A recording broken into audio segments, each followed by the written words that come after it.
Sr. Presidente, senhoras e senhores deputados, volto a trazer aqui hoje o tema pescas.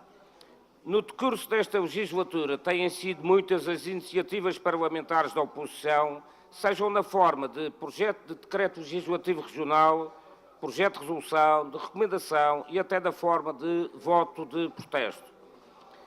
Neste âmbito foram apontadas inúmeras supostas falhas e lacunas ao Governo Regional, a saber, deficiências e falhas nas lotas e interpostos frigoríficos, faltas de apoios ao setor, falta de implementação de medidas específicas, ausência de estudos científicos, etc., etc.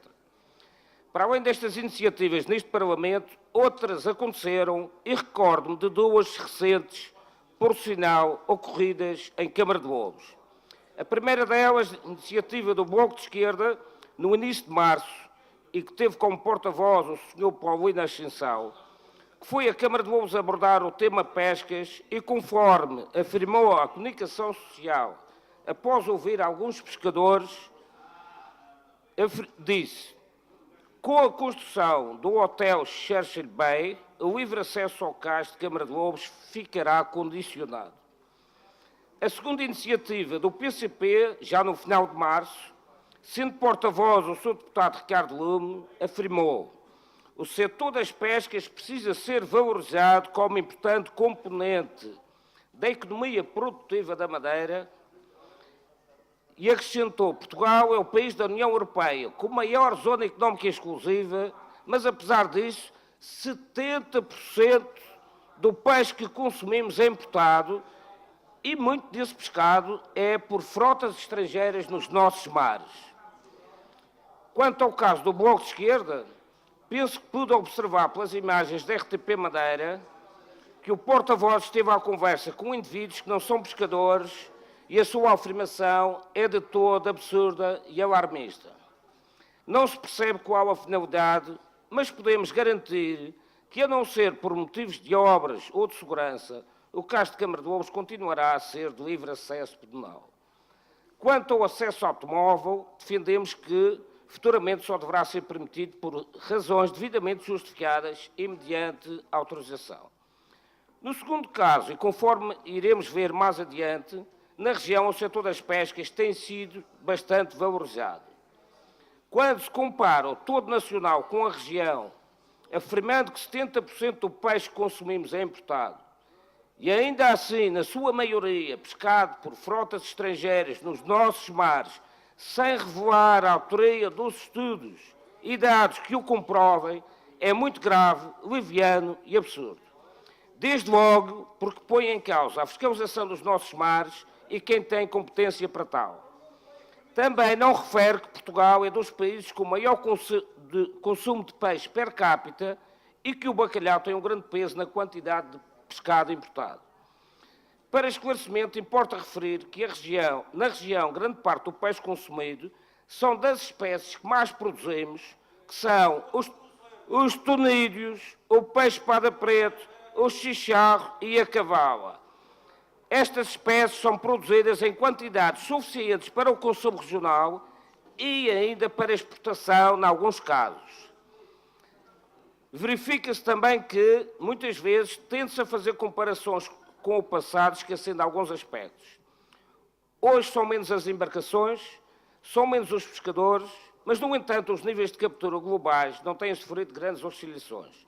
Isto porque o esforço de pesca aumentou, resultado de novas tecnologias e maior autonomia das embarcações.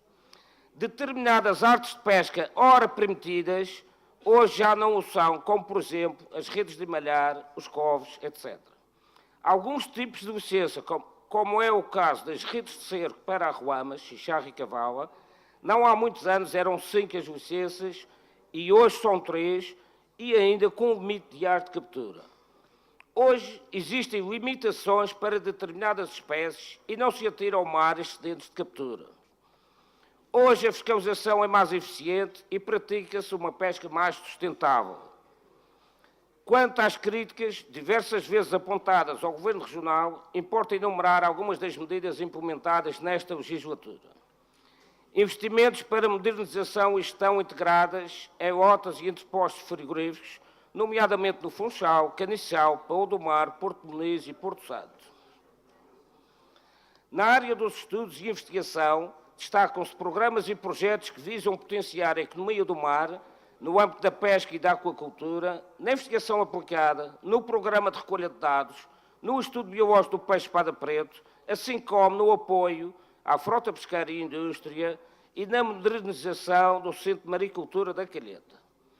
Quanto ao POSEI Pescas, volto a referir que o Governo da República conseguiu a proeza de não fazer nada, não executar, não investir, não desenvolver, desperdiciando fundos comunitários e pondo assim em causa o bom trabalho e empenho de alguns eurodeputados. O Governo da República deveria, neste aspecto, constituir um programa autónomo em relação ao Fundo Europeu dos Assuntos Marítimos e das Pescas, com um regulamento, um orçamento, uma gestão específica para apoiar a pesca e a aquacultura nas regiões ultraperiféricas.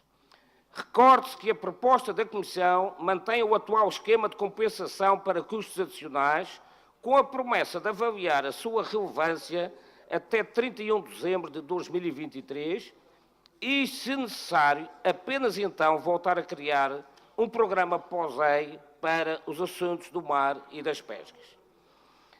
Ainda assim, fruto do trabalho de alguns eurodeputados, nomeadamente da deputada Cláudia Monteiro de Aguiar, que recentemente, em reunião plenária em Bruxelas, defendeu uma posição diferenciada para as regiões como a Madeira, durante o debate do Fundo Europeu dos Assuntos Marítimos e das Pescas, para o quadro financeiro plurianual, que confirma um capítulo exclusivo dedicado às ultraperiféricas.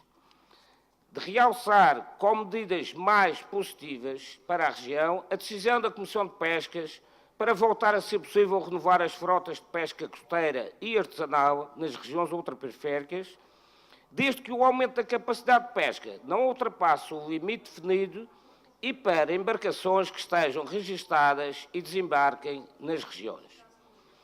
Esta medida vem de encontro às reivindicações do PSD ao longo destes 5 anos e permitirá a renovação do setor, modernizá-lo, adaptá-lo, torná-lo mais rentável, sustentável, seguro e apelativo aos jovens.